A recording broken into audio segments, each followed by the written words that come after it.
name's ENITAN, hair coach. I am UK's first ever hair coach and a trichologist. We are a team of trichologists and hair coaches here in W6 London, and we help those who are desperate and have tried and everything else has failed. We look after those who have chronic scalp concerns, flaky, itchy scalp that's been going on for many years. We help those that have hair loss that has progressed instead of improved, and we help those that just generally want to have a better understanding of better quality hair, length, volume, and reduce that dryness. Visit us by clicking here. FedEx. What do we have here? That's Friday, day after tomorrow. Okay. Hello, my darling Fumi Nation. How are you? How are we, baby? Are we living and loving? This dress I bought at a thrift store, and I must have bought it for about £2 to £5. When I buy stuff secondhand, I always take them to the dry cleaners, get it cleaned out before I wear them. But I loved it. I love this dress, and I thought super duper cute. Fumi Nation sent this to me, and I thought, you know what? Let's talk about it. Pretty sad. Let us talk about it. We have jury finds man guilty of deleting and dismembering a 19-year-old woman on her first date. My God. A jury found a Milwaukee man guilty Friday of deleting and dismembering a 19-year-old college student on the night of their first date. Prosecutors charged Maxwell Anderson in April of 2024 with first-degree intentional homicide, dismembering a corpse, arson, and hiding a corpse in connection with Shade Robinson's death. The jury convicted Anderson on all 4 counts. Investigators believe Anderson deleted her on their first date on the 1st of April 2024, dismembering her body and spreading her remains around Milwaukee County. They also believe he burned her car to hide evidence.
Assistant District Attorney Ian Vance Curzon told jurors during closing arguments Thursday afternoon that Anderson and Robinson had met at a bar a week before her disappearance.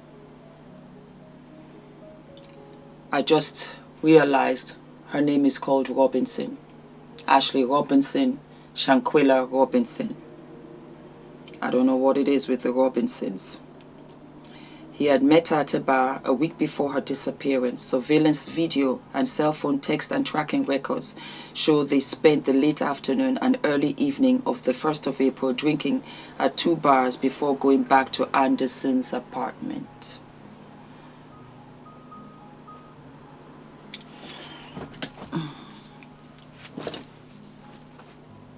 Why? You don't know this guy. And you go to his apartment. You don't know what he has there. A first date is an introduction. It's an hello, how are you? Hello, how are you? That's it. You don't even know what he's telling you is the truth. You don't know. That's why I'm doing this. Because there were red flags. Red flags that you have to abide by. Go to a public space, meet each other publicly, and go back home. Don't ever allow him to come to your place. Don't ever go to his place. You're wearing masks. You're showing the best version of yourself. And that best version of you is not 24/7. That's showing the best version of you in order for him or her to like you. But you don't know this person from a can of paint. Vance Curzon said photos of Anderson's phone show Anderson groping Robinson as she lay face down on his couch.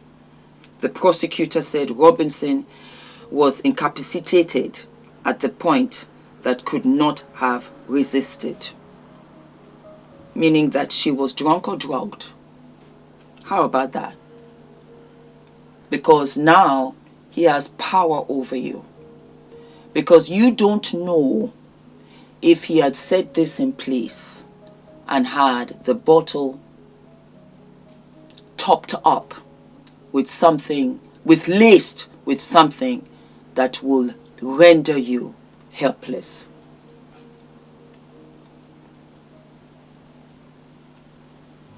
And your eyes would have been open and you would have realized that you were going to die and there was nothing you could do because he had paralyzed you from the neck down.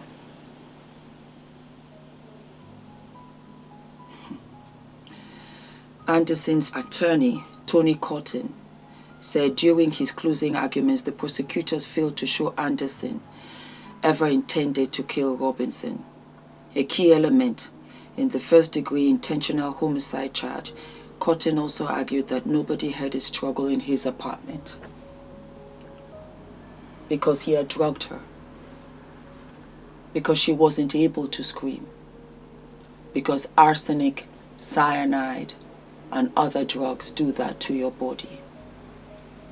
Again, like I said, your eyes are wide open,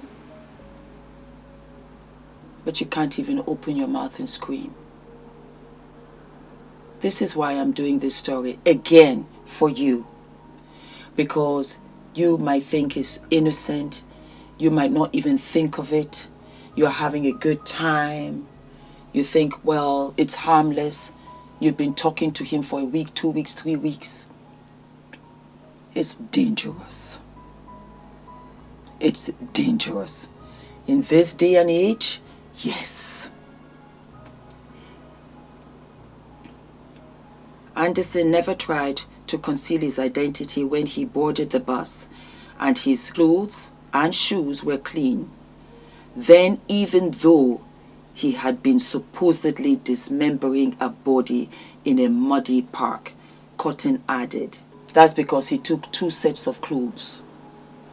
Because he might have washed himself by a tap, he might have burned and thrown his muddy clothes in the car and worn the clean clothes and brought himself back into the city.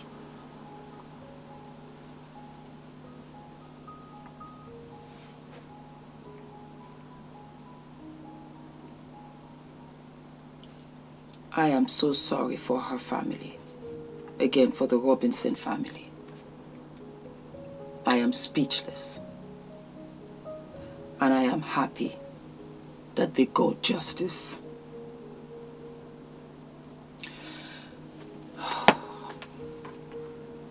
Ten rules of dating. I'm going to put them for you under the description box so that you can read them.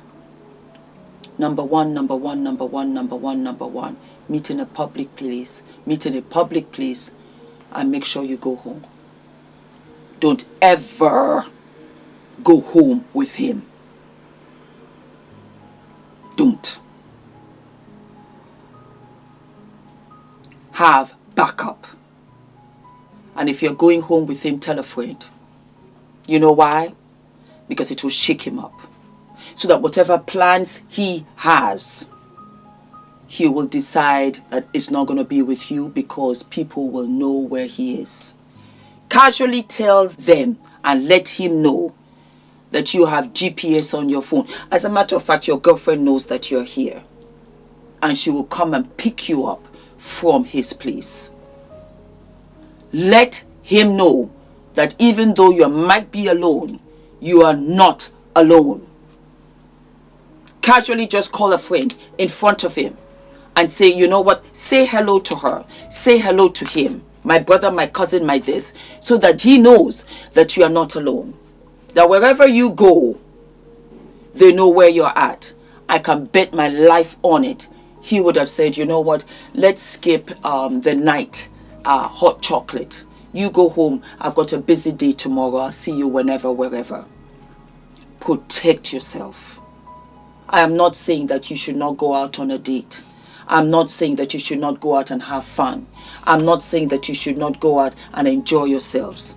How many times have I been here and I've said, I'm going for a business meeting, I'm going out for lunch. Do you know, majority of the evenings that I do go out in the event is with my husband. I rarely go out after 6 p.m. What am I going out for? Unless it's an event that I have to attend. I don't go out in the evenings. I'm at home. We can do a late breakfast and we can do an early lunch. Start at 12 because I want to get home and do other things. Start doing that, my darlings. Especially if you live alone, especially if you're dating, do lunch. Have a nice, long, lazy margarita and a lunch and go home and sleep. Don't ever go back with him home. Don't do it. Play hard to get. Tell them Auntie Fumi said that I should not go home with you. Tell them that and let them come to the channel and I can interview them and they can tell me exactly why. What is it that is laced with gold and money in your apartment? If it's none of those, why she has to be in your apartment? Don't forget to like, to subscribe, hit the notification button, and I'll see you what? I'll see you sooner than later. All of my love.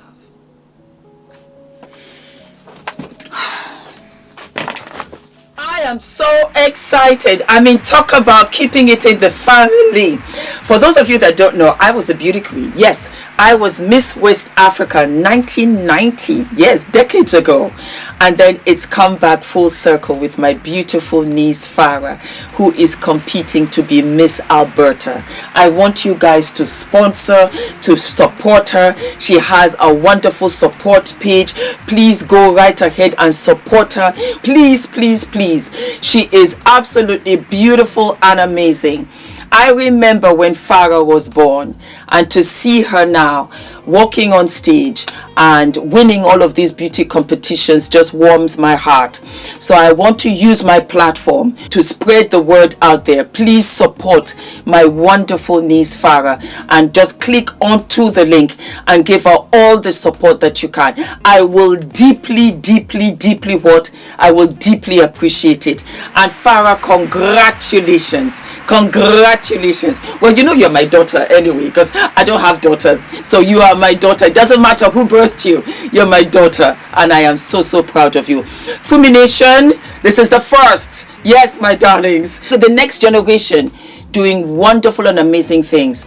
And for Farah to walk out on these platforms and really follow in my steps, in my footsteps, I am absolutely speechless. And I want you to support her. Okay? All of my love. Thank you for everything. I love you guys. Mwah. Baby, we have the t-shirts back in stock, my darlings. What is delayed is not denied. We have it in blue. Since you loved it so very much indeed, my darlings, you better go ahead and get your t-shirt before it sells out, because I just might go ahead and do a yellow t-shirt for you and an orange t-shirt. You have to bear in mind, Baby Girl is a small brand. We are self-funding here, so I can only do so much. But yes, the t-shirt is back and I am living and loving. I also have a surprise for you. Yes. You asked and I said, why not? We have brought the black t-shirt back. What is delayed is not denied. Are we living and loving?